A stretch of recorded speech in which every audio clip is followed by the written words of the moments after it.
निरोप दिलाय संसदीय आमचं सिरियसली घेत नाही, आम्ही समजू शकतो, आम्ही विरोधात आहोत. उपसभापतींचं पण सिरियसली घेत नाही. आता आपण बोललात याच्यापेक्षा वाईट परिस्थिती काय? होते ते गेले अधिकारी आणि अशा वाईट परिस्थितीत आपण आम्हाला हाय ते गेले गेले अशा वाईट परिस्थितीत आमचं चांगलं भाषण आपण ऐकावं. नाही नाही, आम्ही आपल्याबद्दल म्हणतच नाही. आपला ज्या लगबगीने आपण फोन घेऊन गेलात ना बाहेर, आमच्या लक्षात आलं. रायगडचा फोर असेल किंवा सातारा.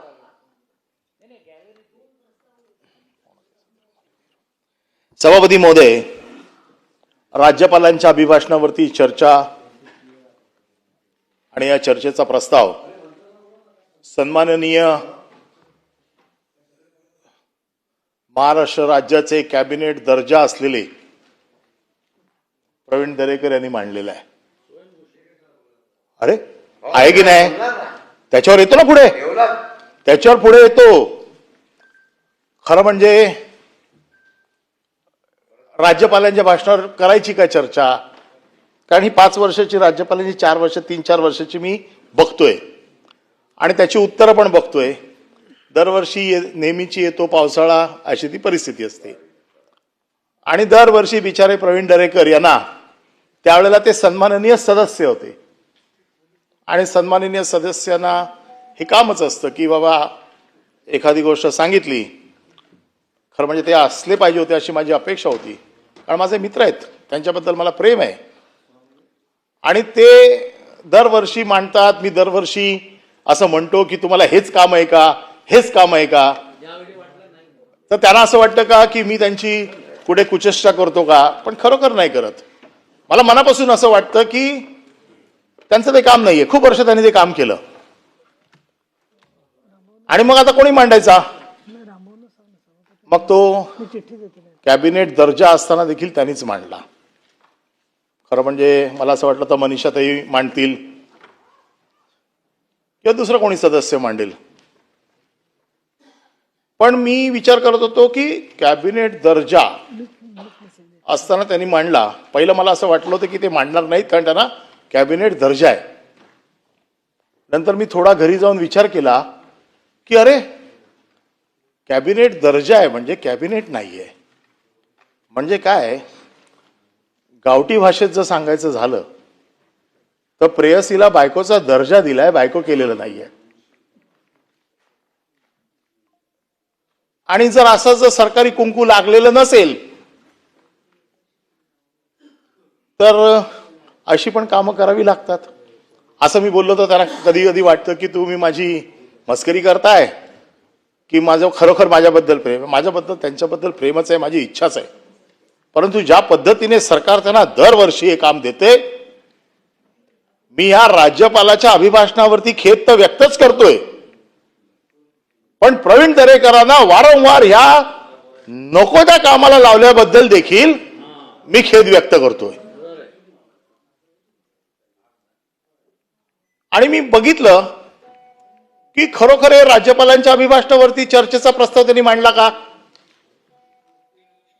मग बघितलं त्यांचे सगळे मुद्दे, कारण राज्यपालाच्या अभिभाषणावरती 58 मुद्दे आहेत आणि त्यांनी जवळजवळ मांडलेले मुद्दे 125 का 126 होते. मग हे वाढीवचे मुद्दे काय आहेत जे राज्यपालांनी आपल्या अभिभाषणातच सांगितले नाहीत?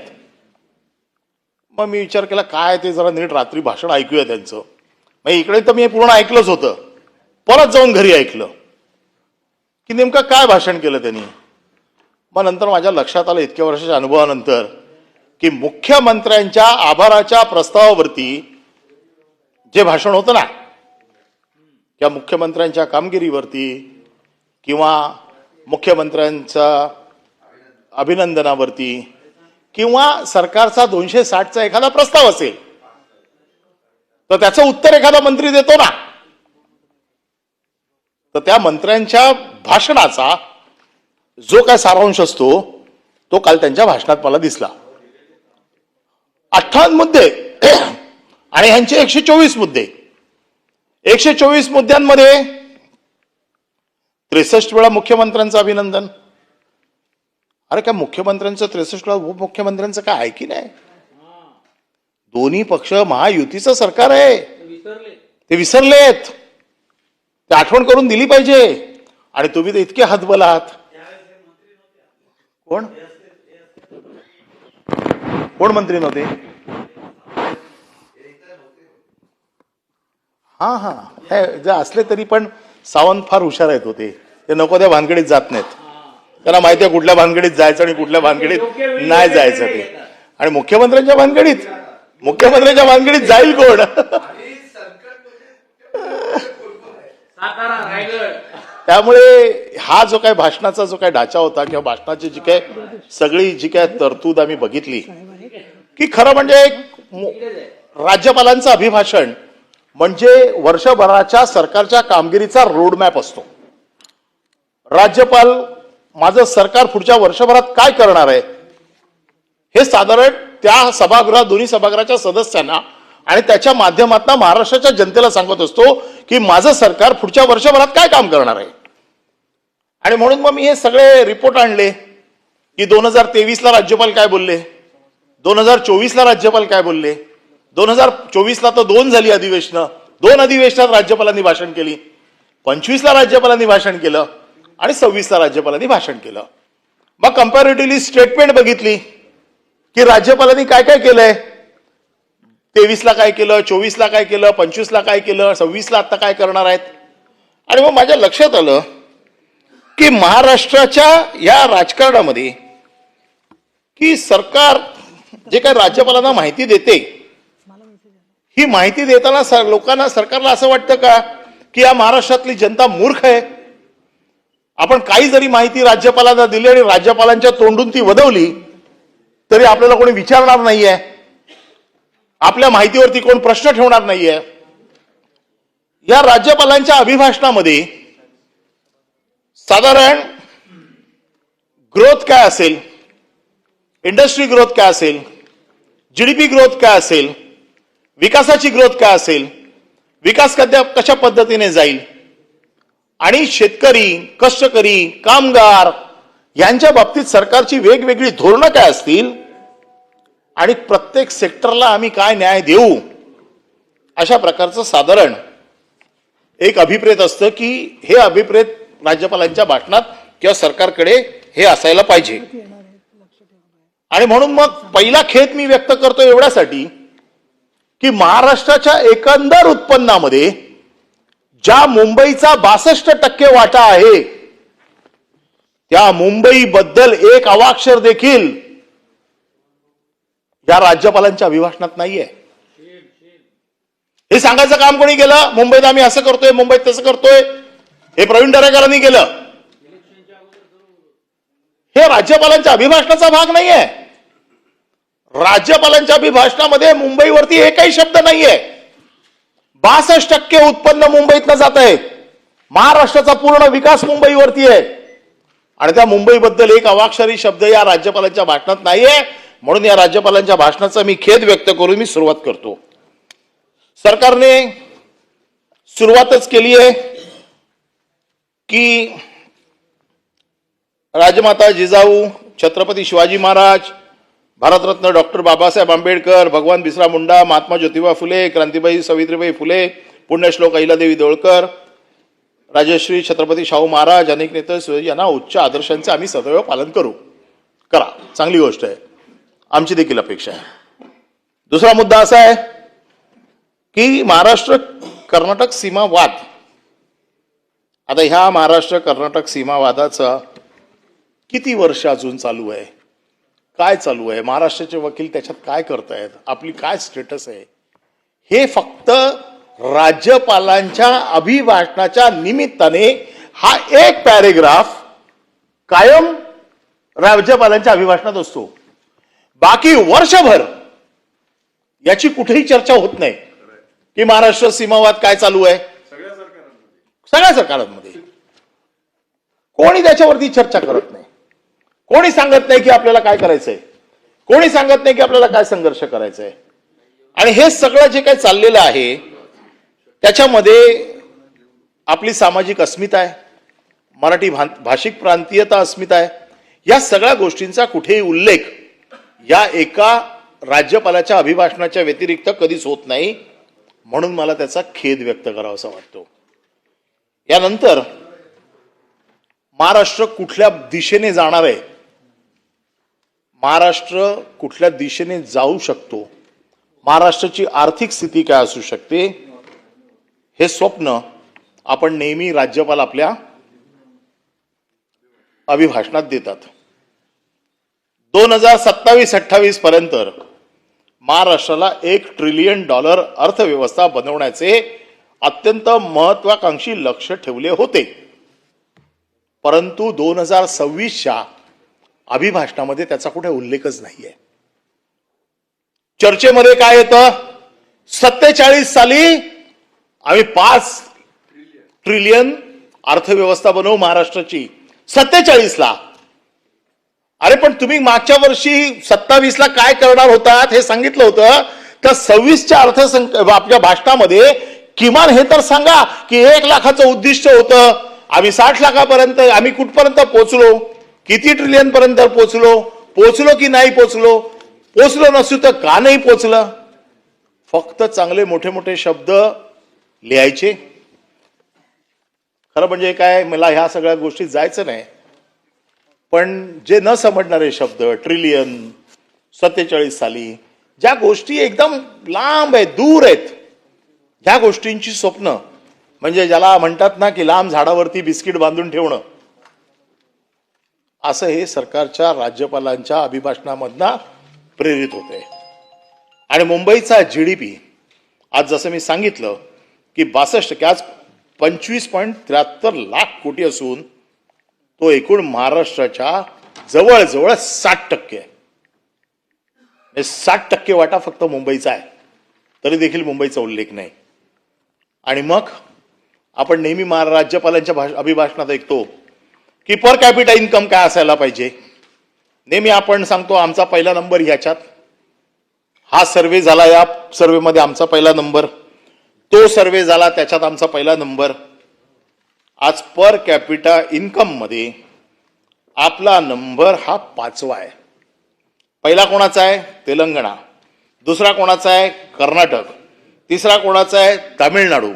चौथा कोणाचा आहे, गुजरात. आणि 5वा कोणाचा आहे, तर महाराष्ट्र. ही आपली आर्थिक प्रगती आहे. ह्या प्रगतीच्या जोरावरती आपण सांगतोय लोकांना की महाराष्ट्र आमचा नंबर 1ला आहे. असेल काही गोष्टीत महाराष्ट्र नंबर 1ला असेल. आता कदाचित ते लाचखोरीचं प्रकरण आलं तर कदाचित त्याच्यात 100% असू शकतं. बेपत्ता मुलींच्या बाबतीमध्ये, महिलांच्या बाबतीत 1 नंबर असू शकतो. अशा खूप गोष्टी आहेत ज्या मी आता सांगू इच्छित नाही. परंतु एकंदर हा जो काय सगळा राज्यपालांचा एकदम गोषवारा बघितला, तर ह्याच्यामध्ये मी गेल्या 3 वर्षाचं बघितलं की किती गुंतवणूक आली. FD, फॉरेन डायरेक्ट इन्व्हेस्टमेंट मध्ये किती पैसे आले, दावोसमधनं किती पैसे आले, त्या रोजगारामधनं किती रोजगार निर्माण होणार आहेत. आणि असे तुमचे सगळे आकडे आहेत, हे आकडे माझ्याकडे आहेत की एकंदर किती रोजगार तुम्ही उपलब्ध करून देऊ शकता. आणि जर एकंदर तुम्ही एवढे सगळे रोजगार उपलब्ध करून देऊ शकता, कारण प्रचंड इन्व्हेस्टमेंट तुम्ही आणलेली आहे, म्हणजे ती कदाचित समुद्रमार्गे आली तर समुद्रातलं पाणी सगळं बाहेर जाऊ, एवढी जहाजं येतील, एवढी इन्व्हेस्टमेंट आहे.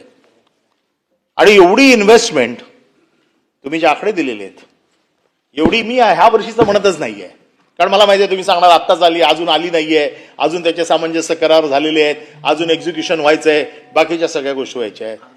पण 22-23, 23-24, 24-25 ह्याच्यामधले जे करार झाले आहेत, ह्या कराराच्या बाबतीमध्ये वस्तुस्थिती काय कधी आपण सांगितली महाराष्ट्राला? आम्ही किती दिवस सांगतोय की याच्या बाबतीत श्वेतपत्रिका काढा, किती इन्व्हेस्टमेंट आली, किती फॉरेन इन्व्हेस्टमेंट आली, कुठल्या कुठल्या कंपन्यांनी तुम्हाला करारामध्ये हे मान्य केलंय की आम्ही इथे पैसे लावतो, ज्यांनी सांगितले लावतो त्यांनी पैसे लावले नाहीत, त्यांच्यावरती तुम्ही काय कारवाई केली, हे कळायला पाहिजे ना महाराष्ट्राच्या जनतेला. फक्त राज्यपालांच्या अभिभाषणामध्ये हे आकडे फेकायचे की एवढी इन्व्हेस्टमेंट आम्ही आणली. म्हणून मी आता एक साधारण आपलं जसं पूर्वी एम्प्लॉयमेंट एक्सचेंज होतं ना, तशी एक एक्सचेंज आहे आपली गव्हर्नमेंटची. त्याच्यात साधारण फक्त 6 महिन्याचा मागच्या वर्षीच्या मी आकडे बघितले. 34 लाख बेरोजगारांनी त्या पोर्टलवरती नोंदणी केली आहे 2025च्या. 34 लाख. मग तुम्ही एवढे आकडे देताय की हे 15,000 कोटी आले, 20,000 लोक लागणार कामाला, 20 लाख लोक लागणार. आता तुम्ही सांगितलंय 30 लाख कोटी येणार आहेत, म्हणजे मला वाटतं महाराष्ट्रात एक पण माणूस बेरोजगार राहणार नाही. म्हणजे तुम्ही जे आकडे सांगताय त्या आकड्यांशी जर रोजगाराची तुलना केली तर मग तुमच्या हिशोबाने कोणच बेरोजगार होणार नाही. मग ह्या पोर्टलवरती कोण नोंदणी करते? हे बेरोजगार आहेत कोण? आणि पुन्हा हे पोर्टल आमचे नाहीत, हे तुमच्या सरकारचेच पोर्टल आहेत. आणि त्याचे खात्याचे मंत्री कोण? लोढा, ज्यांना तुम्ही घेऊन गेले दावसला. आता लोढा मला सांगितलं असं तर मी मरमारी रुपये तुमची मीटिंग करून दिली असती. हा नाही, भाऊ माझे सहाय्यक आहेत, माझे मित्र आहेत, करतात मला मदत. प्रश्न हा आहे, लोढाला तुम्ही तिकडे घेऊन जाताय.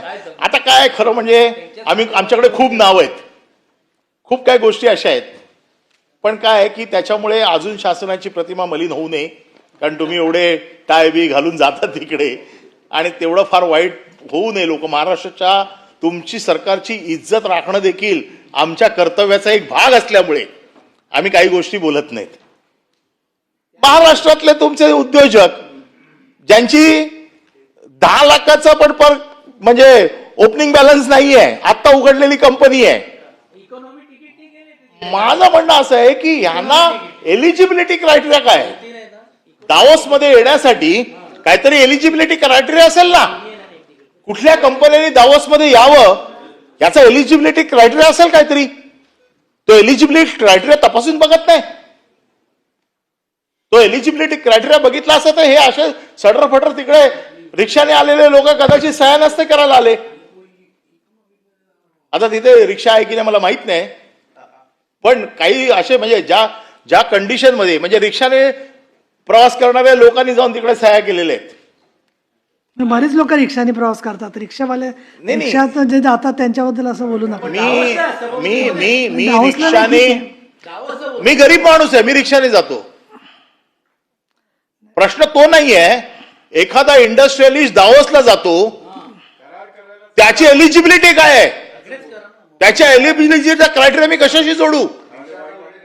मुद्दा ठीक आहे, पण रिक्षाचा उल्लेख कशाला? रिक्षाने जाईल, पायी जाईल माणूस, कसं जाईल? हा सायकलने जाऊ शकतो. आणि असे लोक तुम्हाला माहिती आहेत कोण कोण आहेत ते.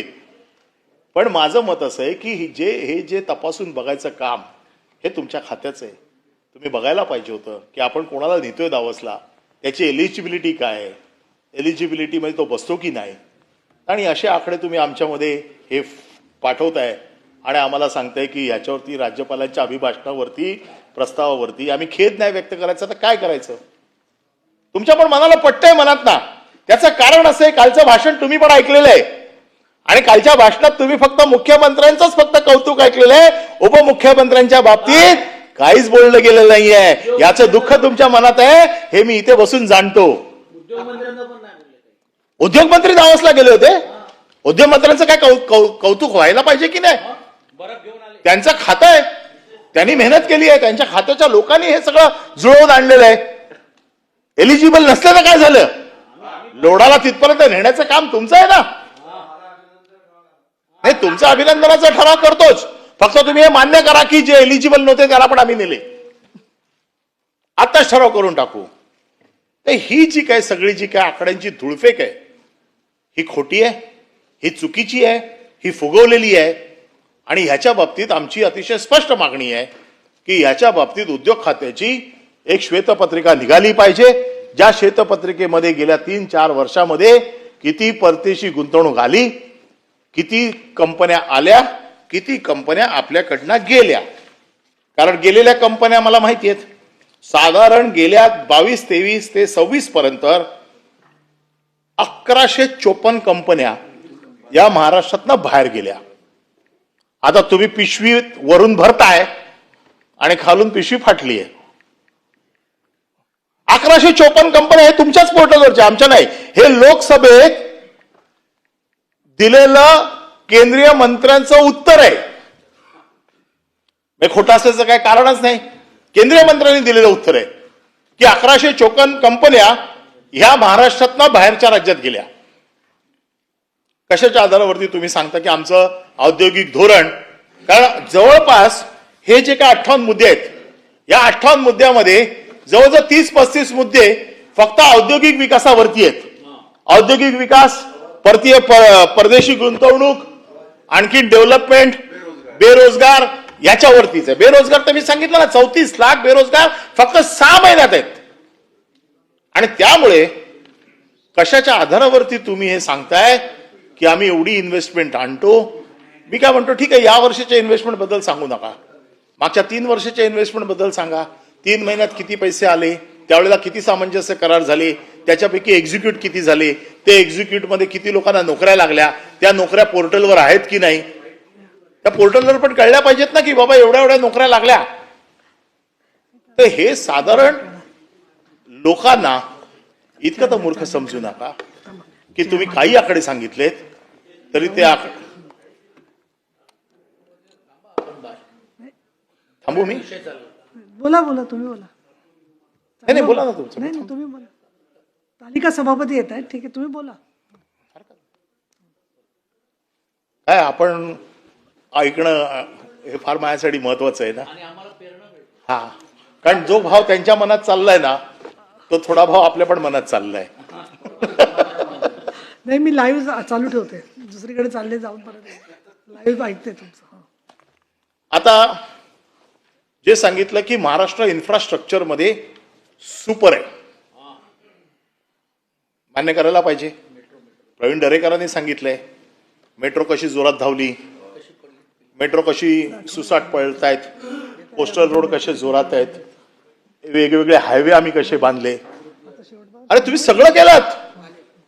मग 3 फेब्रुवारीला 33 तास लोक जॅम मध्ये अडकले. कुठली मॅनेजमेंट तुमची? मुंबई पुण्यामध्ये लोक येऊ शकले नाही 33 तास. त्यांना पाणी नाही, त्यांच्या टॉयलेटची व्यवस्था नाही, त्यांना खाणं नाही, महिलांची हालत. तिथे कुठल्याही, आपण एक महिला सभापती, तिथे पुण्यावरनं आपण नेहमी येता. मला त्या दिवशी आपली आठवण आली, आज आपण असला असतं तिथे त्या 33 तासात त्या सरकारला सरळ करून टाकलं असतं.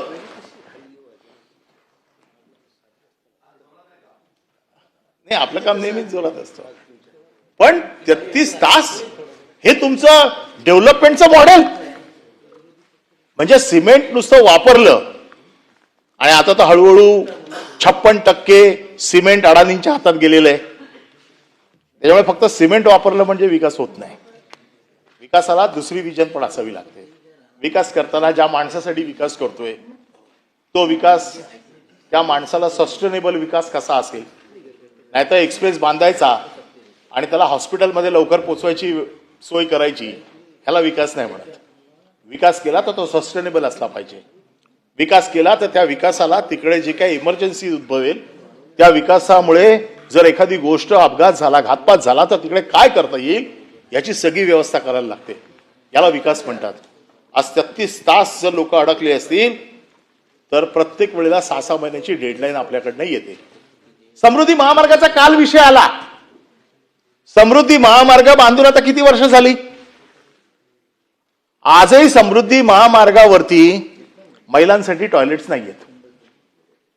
समृद्धी महामार्गावरती खाण्याची व्यवस्था नाहीये. समृद्धी महामार्गावरती आता काही ठराविक पेट्रोल पंप आणि आता लोकांनी स्टॉल लावलेत, फळांचे लावलेत, बिस्किटचे लावलेत आणि तिथे गाड्या थांबतात आणि त्याच्यावरनं ऍक्सिडेंट होतात. हा तुमचाच रिपोर्ट आहे का? 13 तुम्ही फूड कोर्ट्स टेंडरमध्ये दिली. त्या टेंडरवरनं घनासान मारामारी झाली. टेंडर कोणाला द्यायची, कोणी घ्यायची, किती घ्यायची, तुमचा काय वाटा आपसामध्ये ठरला नाही. दिलेली टेंडर रद्द झाली. अजून तो वाटा ठरत नाहीये. 13 फूड कोर्टची 350 कोटीची जवळजवळ टेंडर निघाली होती, ती रद्द करून टाकली. म्हणजे तुमचा वाटा ठरत नाहीये. म्हणून तुम्ही लोकांच्या जीवाशी खेळताय. एक तर गेले दुबईला.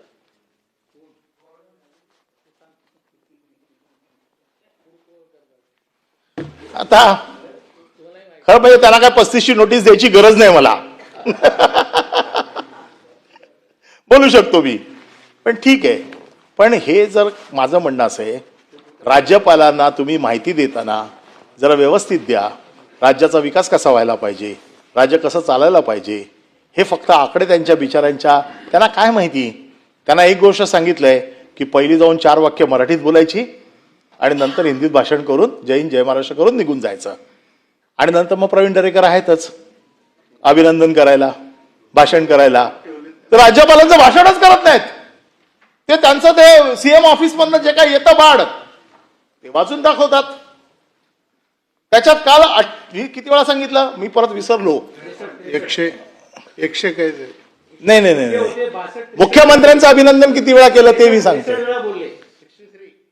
जरा रेकॉर्ड तपासा परत. 63 बोलले आणि वाईट आम्हाला वाटते 2 उपमुख्यमंत्री. आणि 2 उपमुख्यमंत्र्यांच्या बद्दल काय बोलत नाहीत. काय सरकार ऐकत किती आतमध्ये बघा, विरोधक हे लोक बोंबाबोंब करतायत, विरोधक संपले, विरोधक संपले. संपले असतील. अरे पण तुम्हीच एकमेकाचे विरोधक आहात ना. जिल्हा परिषद संबंध माजी मुख्यमंत्री एकनाथ शिंदे यांनी किती स्कीम आणल्या, किती स्कीम बंद करून टाकल्या तुम्ही. आम्ही जाहीर म्हणजे अभिनंदन केलं त्या स्कीमचे. चांगल्या चांगल्या स्कीम आणल्या तुम्ही. जाहीर त्यावेळी रेकॉर्डवरती सांगतो आता कुठल्या कुठल्या स्कीम. स्कीम बघा. आनंदाचं बघा. मुख्यमंत्री तीर्थ दर्शन योजना बंद झाली. चालू आहे, असेल तर सांगा.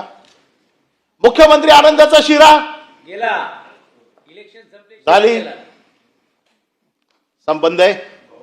माझी शाळा आनंदाची शाळा बंद. बंद. स्वच्छता मॉनिटर योजना बंद. योजना दूत बंद. एक राज्य एक गणवेश बंद. आपला दवाखाना चालू आहे. मी एवढीच देवाकडे प्रार्थना करतो की कधी तिकडे उपचारासाठी जाऊ नका. हा, कुणी जाऊ नये. माझ्या घराच्या 4 बिल्डिंग सोडून ना आपला दवाखाना आहे. तिथे कोण बसतो माहिती आहे काय? बाबा हॉस्पिटलमध्ये जो स्ट्रेचर नेतो ना, तुम्हाला मी सांगतो ना, मी सभागृहात बोलतोय, मी तुम्हाला फोटो पाठवून देतो. नाही काय नाही, या सेकंड हँड आले. कौतुक चाललंय. उपमुख्यमंत्र्यांचे सेकंड हँड आले. Second hand. ते ह्या सगळ्या अशिवभोजन थाळीचे पैसे तुमचे बंद केले. ठीक आहे, ती आमची योजना होती. आमच्यावरती काय राग काढायचा तो काढा, आमचं काहीच म्हणणं नाही. आमच्यावर काय राग काढायचा आहे, आमच्या योजना बंद करायच्या आहेत, आम्हाला कुठलं क्रेडिट मिळू नये म्हणून करायचं आहे. अरे पण तुम्ही सरकारमध्ये आहात ना, मुख्यमंत्री असताना केलं ते. तुम्ही मुख्यमंत्री असताना केलेल्या योजना बंद कशा होऊ शकतात? काय चाललंय? आणि तुमच्यापैकी कोण जाब विचारत नाही. Common man, CM means common man, आणि कॉमन मॅनच्या सगळ्या योजना बंद. आणि कॉमन मॅनचे एवढे सगळे वाघ सगळे थंड बसलेत. काहीच बोलत नाही. ठीक आहे, आमच्यावरती टीका करता, आम्हाला काही घालून पडून बोलता, सगळं आम्ही ठीक आहे, आम्ही विरोधक आहोत. अरे पण तुम्ही, अरे गुलाबराव, मी बघितलेलं आहे गुलाबरावांना, मी गुलाबरावांबरोबर काम केलंय. असला झणझणीत माणूस. अरे कोणाची हिंमत होती, पुढे गाडी आणि मध्ये गडी. आयला गडी करून टाकलाय तुम्हाला. तो राजबिंड गडी होता, चला आता घरगडी केलाय की काय मला वाटायला लागलंय. एवढा डॅशिंग माणूस, मी त्यांच्या बरोबर काम केलंय, मला माहिती आहे ना काय ताकद होती त्यांची. आवाज काय, एक आवाज कॅबिनेटमध्ये दिला तर थरथरायचे सगळे. कोण पण असू दे समोर, कधी परवा नाही केली. आणि तुमच्या एवढ्या योजना बंद करतायत आणि प्रश्न विचारला जात नाहीये. काय चाललंय? मला तुमच्याकडनं तरी ही अपेक्षा नाही. आणि अभिनंदन अभिनंदन अभिनंदन अभिनंदन. अरे तुमचं कर्तृत्व काय आहे की नाही याच्यामध्ये? हे सगळं जे काय चाललंय, हे जो काय पूर्ण ठराव, हे जे 58 पॉइंट्स आहेत, या 58 पॉइंटची मी प्रत्येक गोष्टीवरती बोलू शकतो, कारण मी ते सगळे काढून आणले होते. परंतु एकंदर सारांशाचा जर काय दिसतोय,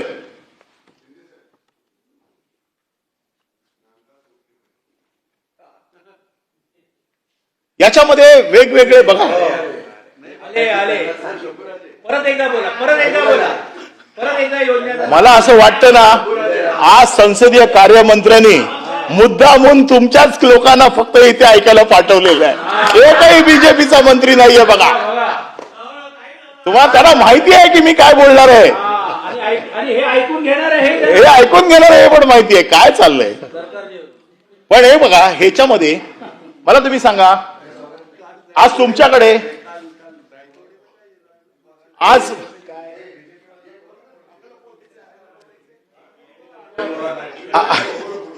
एवढे तुम्ही मंत्री आहात, बरोबर आहे, एवढे मंत्री आहात, बोला मला काय, मी कोणासमोरही बोलीन, मुख्यमंत्र्यांच्या समोर पण मी बोलीन, हेच बोलणार परत.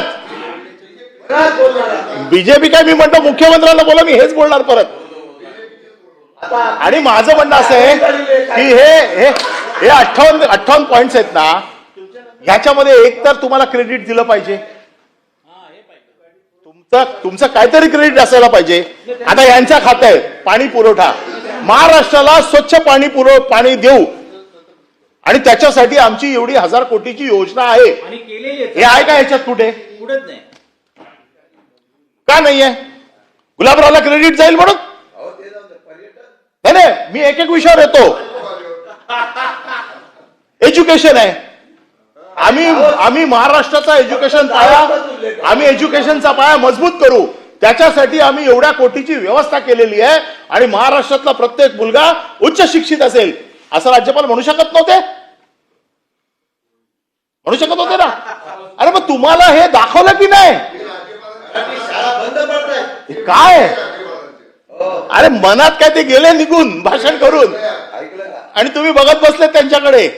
हे जे काय आहे, आमचा रागच आहे की हे फक्त कोणासाठी आहे, हे फक्त सरकारने काय केलं, सरकारचं विजन काय, 1 वर्षात सरकार काय करणार आहे याचा रोडमॅप असतो. माझं म्हणणं असं, चला वैयक्तिक काय बोलू नका. दावोसच्या बाबतीत कसं तुम्ही सांगितलं, कारण दावोसच्या बाबतीत तुम्हाला माहिती आहे, त्यांना किती कोणी पटकली तरी ते क्रेडिट तुम्हाला मिळणार नाही, पण बाकीच्या बाबतीमध्ये क्रेडिट तर मिळालं असतं सगळ्यांना.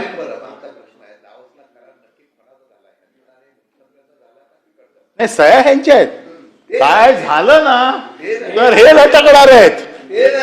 बघा, मी सरकारमध्ये होतो, मला माहिती आहे कोण लटकतो आणि कोण लटकत नाही. किती वेळा मी लटकत आलेलो इथपर्यंत मला माहिती आहे. त्याच्यामुळे त्यांना बरोबर नेलं, माझं काय म्हणणं नाही, पण त्यांना क्रेडिट नाही दिलं. आमचं म्हणणं असं आहे की तुमचा देखील या सरकारमध्ये तेवढाच वाटा आहे.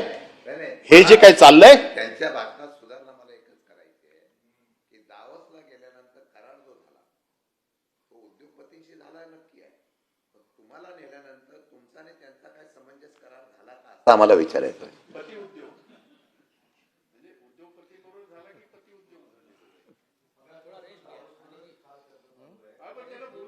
नाही, ऐका ना, त्याने आता मुद्दा मांडला म्हणून सांगतो. दावोसवरच चर्चा चालू आहे. खाली बसून सचिन भाऊंमध्ये आणि शिंदे साहेबांमध्ये डावोसवर जाण्यावर देखील चर्चा झाली. हे आम्ही ह्यांना डावोसला नेत नाही म्हणून हा जळफळाट आहे.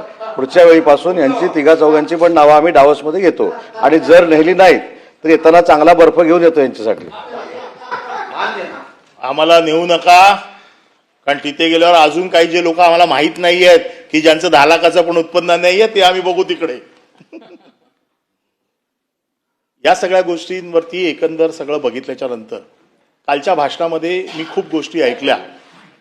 माझं म्हणणं असं आहे की अभिनंदनाचा प्रस्ताव आहे किंवा राज्यपालांच्या अभिभाषणावरती चर्चा आहे. या चर्चेत रोडमॅपवरती चर्चा व्हायला पाहिजे, या चर्चेत विकासावरती चर्चा व्हायला पाहिजे, या चर्चेत एज्युकेशनवरती चर्चा व्हायला पाहिजे.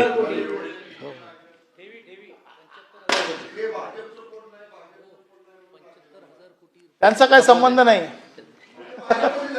ते आहे चिन्हावरती फक्त. मनाने ते कुठे आहेत? नाही, आम्ही कोणावर आक्षेप घेत नाही. मी जे माझ्या मनात होतं त्याचं मी सांगितलं. फक्त माझं म्हणणं एवढंच आहे की काल जे काय म्हणजे प्रवीण दरेकरांचं भाषण झालं, माझं म्हणणं असं आहे की राज्याच्या विकासावरती राज्यपाल भाषण करतात, रोडमॅपवर करतात. काल सगळ्या त्याच्यावरती चर्चा झाली. मी म्हटलं ना 158 पॉईंट झाले चर्चेला.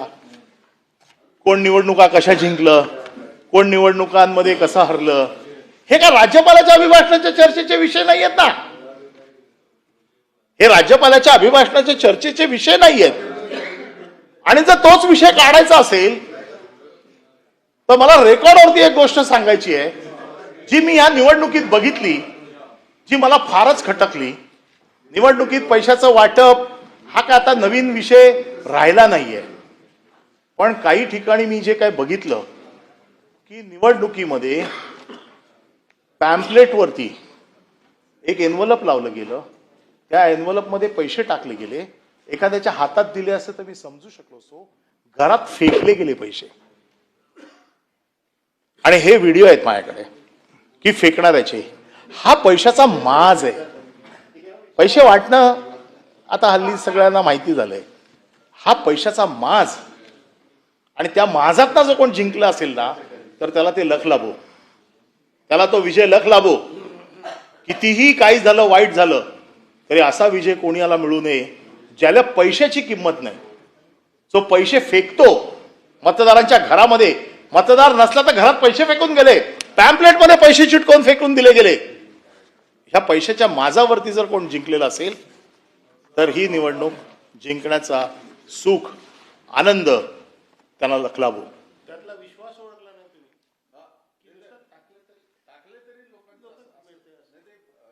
नाही नाही नाही, हा माज आहे, हा माज आहे. आणि म्हणून माझं एवढंच म्हणणं आहे की प्रवीण दरेकरांनी त्यांना दिलेलं काम व्यवस्थित केलं. त्यांना मुख्यमंत्री कार्यालयातनं जे आलं ते त्यांनी व्यवस्थित वाचून दाखवलं. त्यांनी त्यांच्या पद्धतीने सगळं मांडलं. फक्त मी ईश्वराकडे प्रार्थना करतो की वारंवार त्यांच्यावरती हा विषय मांडण्याचा नको येऊ देत. किती वर्ष त्यांना बिचारांना हेच काम देणार, त्यांना काहीतरी दुसरं काम द्या. पुढच्या वर्षी त्यांना दावसला घेऊन जा. कारण ह्या सगळ्या गोष्टी, प्रत्येक गोष्टीमध्ये जर चिरफाड करायची म्हटली तर या 57 मुद्द्यांवरती आपण बोलू शकतो. परंतु 57 मुद्द्यांवरती बोलून काय नाही, उद्याचं भाषण पण आत्ताच लिहिलेलं गेलं असेल. आम्ही इथे आज काही बोललो तरी मला माहिती आहे उद्याचं भाषण काय असणार ते.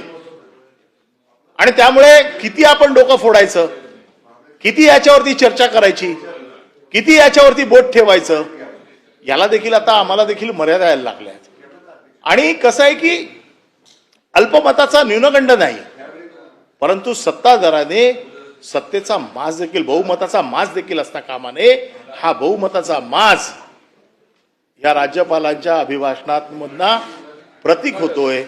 मला राज्यपालांवरती कुठलाही दोष द्यायचा नाही, परंतु सरकारने जे राज्यपालांना ब्रीफिंग दिलंय त्या ब्रीफिंगचा मी खेद व्यक्त करतो आणि मी थांबतो. धन्यवाद.